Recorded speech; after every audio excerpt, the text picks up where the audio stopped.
Welcome to Shorty SuperCoach. Hope you guys are going well out there. We're going to get stuck in the preview today. I'll be watching the cricket tonight. Full disclosure, I'll flick over to the footy at times, but if you're a cricket fan, the World Test Championships, it's been nice. Good start by the Aussies. Well, it wasn't a great start. It was a tough batting deck, tough conditions. Just got to the 212, but the response, 4 for 40. I'm going to give us the slight edge. I reckon, all in all, I'm giving us the slight edge on day one. Hopefully we can knock them over for like 150 tonight. But also going to have a look at a few names that we talked about in the live. Let's just cover up that ranking there. It's pretty horrible. But McKercher I really want to talk about. He's probably one of the main ones. Then you got guys like Mills, Bergman. Butters is the inclusion to bring in this week. Johnson is an interesting rookie to have a look at. Prestia got a few mentions. How do we go about securing McRae and Horn-Francis? Is Horn-Francis back? We'll find out in a moment. We'll have a look at the teams. Tyrell Dewar, Wangane Miller and Neil Doherty. All a few names that got mentioned. So we'll have a look at these sides in a moment and go through it. Hopefully nothing too chaotic. Obviously McRae coming back is handy as well. Darcy coming back. Some people might have their sights set on him. If he does find some form relatively quickly, he's going to be at a really nice price. So if he can get back to that 95 plus average, he's averaging over 100, I think, before he got injured early in the game, could find himself at a nice price as well. Huswaite coming back, that's handy. I guess that happens with Warple. Peatling out might hurt a small percentage. I'm glad to see Callahan back because, I don't know, the Lockie Whitfield role seemed to change a little bit when Callahan went out. So I'm personally really hoping that Whitfield just finds himself rolling back onto your half-back line. Obviously, he's named there, but the position has sort of changed a touch, which makes me nervous and makes me frustrated because I did have that call between him and Lockie Ash. Wanted to go with the guy that's just done it year upon year upon year, and then we've seen a slight shift in his position, which is frustrating. But anyway, we'll see how we go on Saturday. Bailey Smith comes back. That's very handy. Again, a couple of newbies there for the Bombers. Might be able to help us out. I've got bloody no idea about these blokes there, but we'll find out soon. Then we've got a few Sunday teams rolling in here. Old mate Finlayson. So Horn-Francis does come back, and Jordan Sweet comes in. That's not ideal at all. Is he on the extended bench or is he straight up named? So he's on the extended bench. So I was wondering whether they'd do the dual ruck setup to face Max Gawn. I dare say Sweet would play.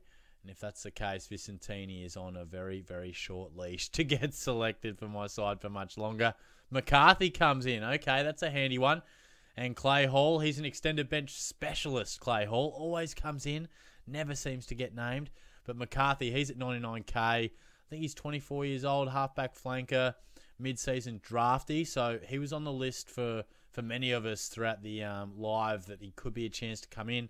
And it looks like he has. He's obviously on the extended bench, but you'd feel like he'd have to be close, given he was selected mid-season. Draft these guys for a purpose, for a reason, mature age. You'd have to feel like he's a red-hot chance to debut, which is exciting. So let's take a look at a little bit of what I'm thinking. So first things first, Zach Butters, he's the play this week. Get Butters in. I think Levi Ashcroft, it's time for him to go. He's been really good for us. He's had a couple of small price drops, but yeah, he's done as much as he can for us. So he's certainly done his job. Break even to 100, it just makes sense. So old mate Zach Butters, we'll bring him in. And then obviously we're looking at bringing in Bontempelli pretty soon, and Moraes was just a disaster copping the sub. I mean, it's probably not outrageous, like he is a guy who's on the fringe, but a break even of 59, his price is going nowhere good. So I'm probably feeling like he's got to go, and I'm feeling like Zach Johnson is the play. Like, Essendon have quite a bit of an injury list, as we know, but particularly to that back six. You look at Redmond, Reid and Ridley, all 3+. which certainly gives a bit of hope that his job security is good.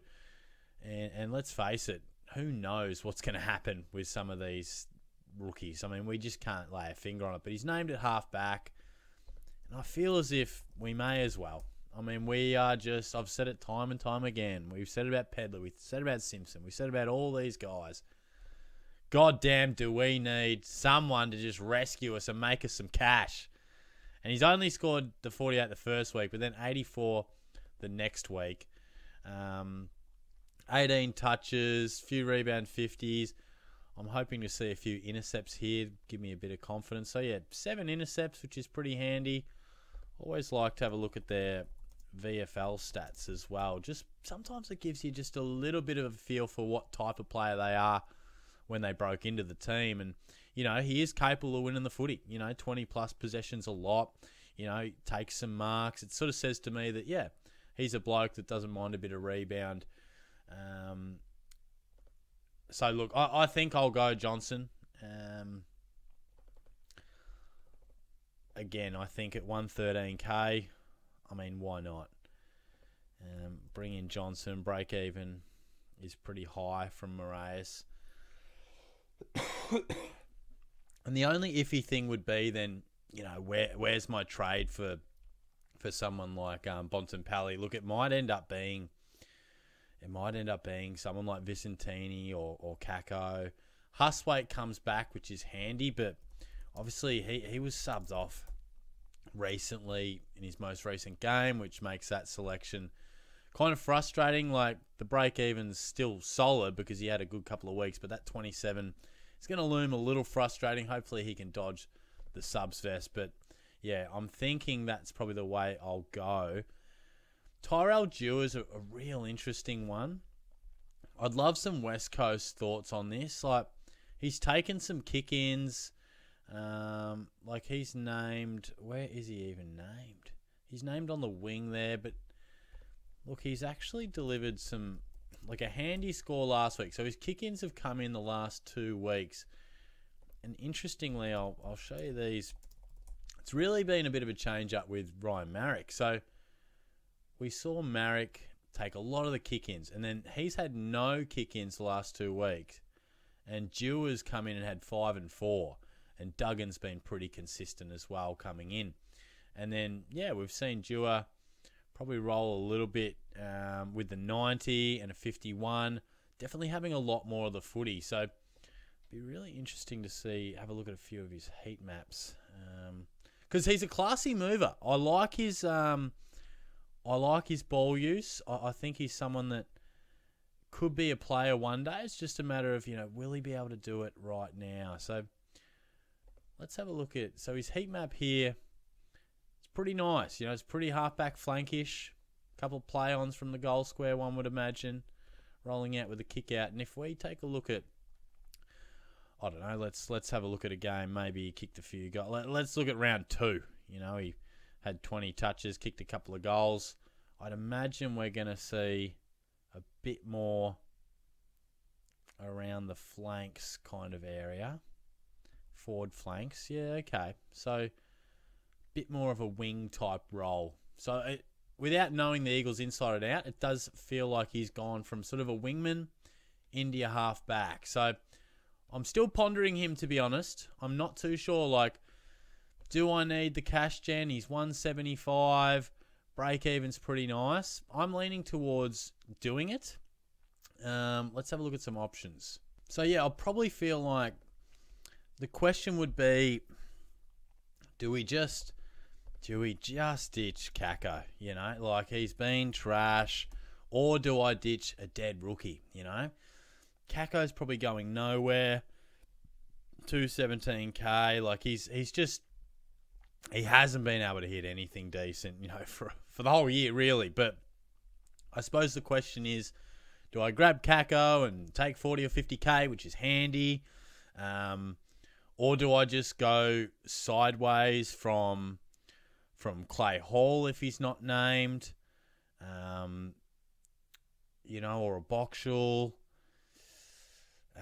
And just hope that Kako does score somewhat. I suppose at least Kako, I know he hasn't come even close, but you certainly can't score a 75 by playing in the VFL. But at least Kako maybe could score a 75 and get up to 270 one day. Who knows? So maybe you do go Clay Hall, because if he's not playing and he's in the waffle, that price ain't moving anywhere. At least Kako's playing. You just never know. But I might wait on the Sunday benches for that one. But yeah, I just cancelled that for God's sake. And then, probably lining up Bontempelli because, yes, I know he's got an insane record against the Saints. And he might hit his break even. He might come close. He might. But look, break even at 164. If he's best on, like we said last week, if he's best on, scores 150, he still goes down in price. We just lock him in next week. The alternative is he scores 120 or 110. And he's going to go down. He's going to get really close to 600 over the next couple of weeks. So I'm going to try and snaffle every dollar I can. Every dollar I can. So, but the big one I wanted to really talk about is Colby McKercher. Now, the talk is that he's gone to halfback, taking kick-ins, and that's nice because we have seen what he can do. And I want to put on the record, he's one of my boys. I really like Colby. I've talked him up a lot during the preseason, but his role's been disgusting this year. He's been all over the shop, half forward, wing, all over the place. But we know what he can do. Look at these rebound 50s. This is the way he finished last year. Huge numbers. If we look at 2024, North Melbourne, Colby McKercher, he'll be high on the kick-ins here from round 17, round 7, he's doing it as well. Now we look at 2025. He was bloody nowhere to be cited, just the one kick-in in the first 11 rounds. Then bang, just 6 last week. Colby, you naughty boy, what are you doing to us? What are you doing? And we know what he's capable of at his best. But 393k. It wasn't that long ago. He was 300. So the coaches have said, this was said in my live, that the coaches have said very likely chance that he does settle off half back for the most part of the second half of the year. Fantastic. They have thrown Sheasel around. They've thrown the magnets a few times. I'm not absolutely trusting him, but let's work on the theory that he does play half back for the rest of the year. Fantastic. He might be someone that can average 90 or 95 probably. I think 95 would probably be realistic off half back. I'm just not sure of the function of the selection and how it works. It doesn't work for my team, right? So what we're looking at really is having a guy that can make us a little bit of cash, also score some nice points in the meantime. Are you hoping that he becomes a keeper as a defender? Is that your philosophy there? I would be more comfortable looking at him as a cash generator. But if I'm looking at my side, I'm sort of looking at Levi Ashcroft to McKercher would be my only real move. Some people were talking Lachie Neale to McKercher and that type of thing. Make a little bit of money on the way down, make some money on the way up. I'd find it hard to think that McKercher becomes a guy that you want to see on your D5 or D6. I'd be surprised. And I just don't see, if we're looking at, look, I don't think he's a keeper, put it that way. If you do, credit to you. Maybe he can produce the back end of the season he did last year. It's possible. I don't think he can be a keeper. He might end up being your 9th or 10th best defender for the rest of the season from here on out. I don't think it's one we want in our top 6 defenders. So for me, he's a cash generator. And for me, it doesn't make sense. Let's say we are going Levi Ashcroft, or let's even use the Lachie Neale thing.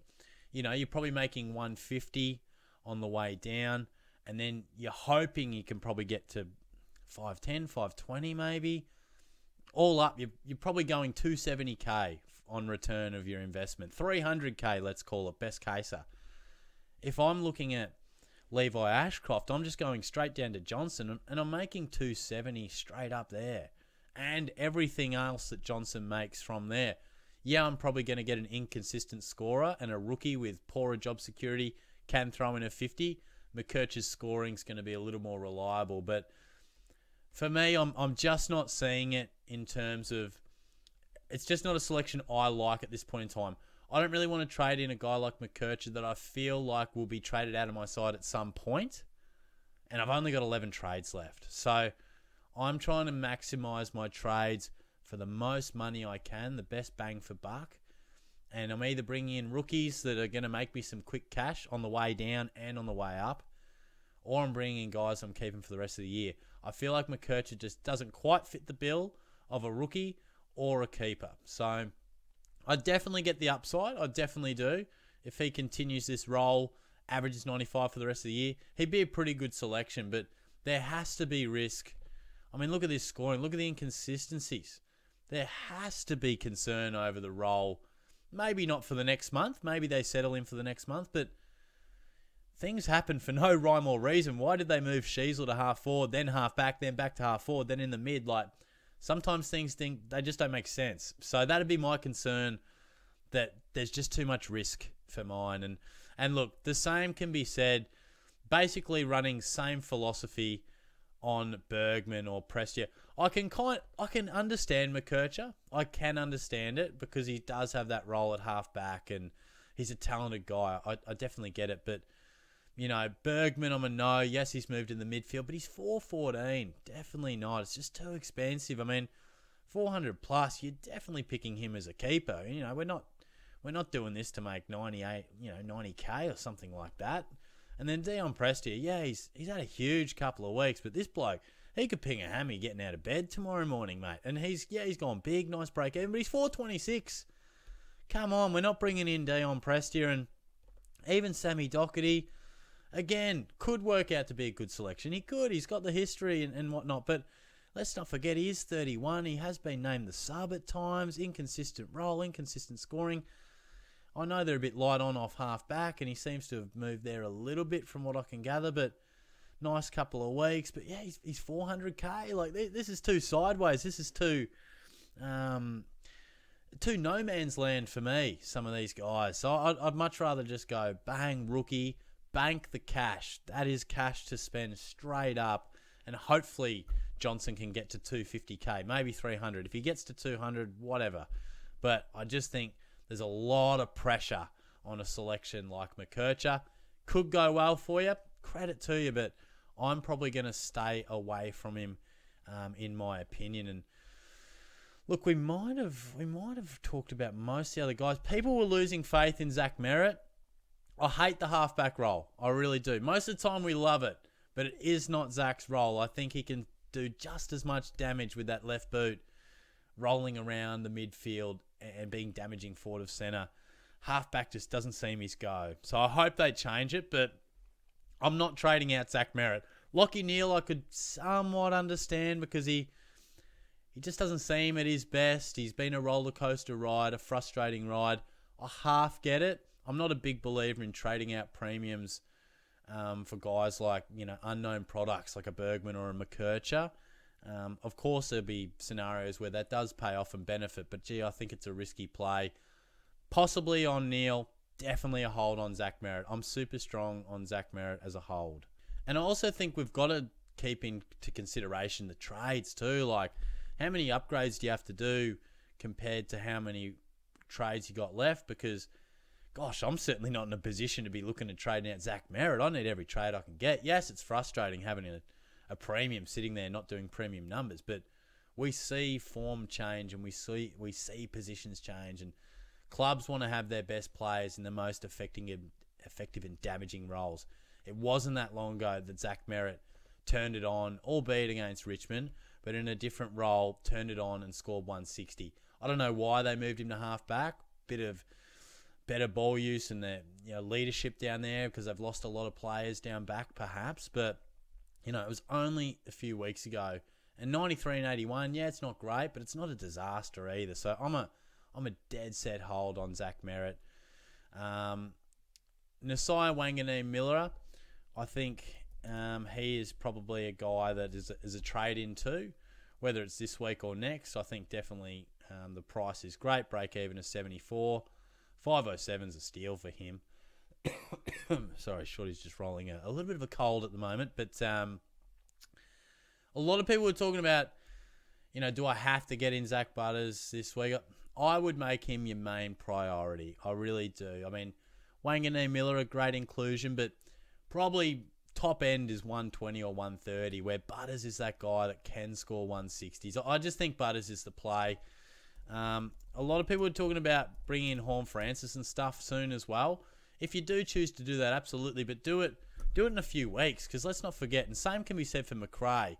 Break even at 155. He's got to get rid of that 22.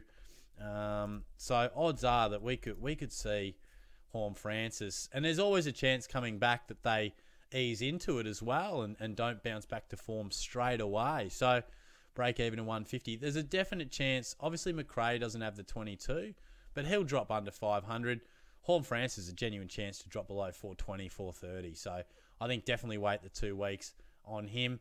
There's also quite a few guys, in the forward line that I think could be picked up at a pretty nice price pretty soon.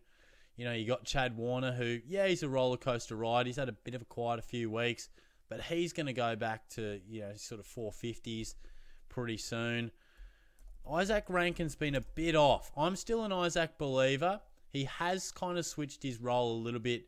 Was about a 60-40 in the midfield favour. It's probably now 60-40 in favour of the forward line. And this has definitely been reflected in his numbers. So not ideal, but just keep an eye on him. Because like I said, we're a bit strapped for cash.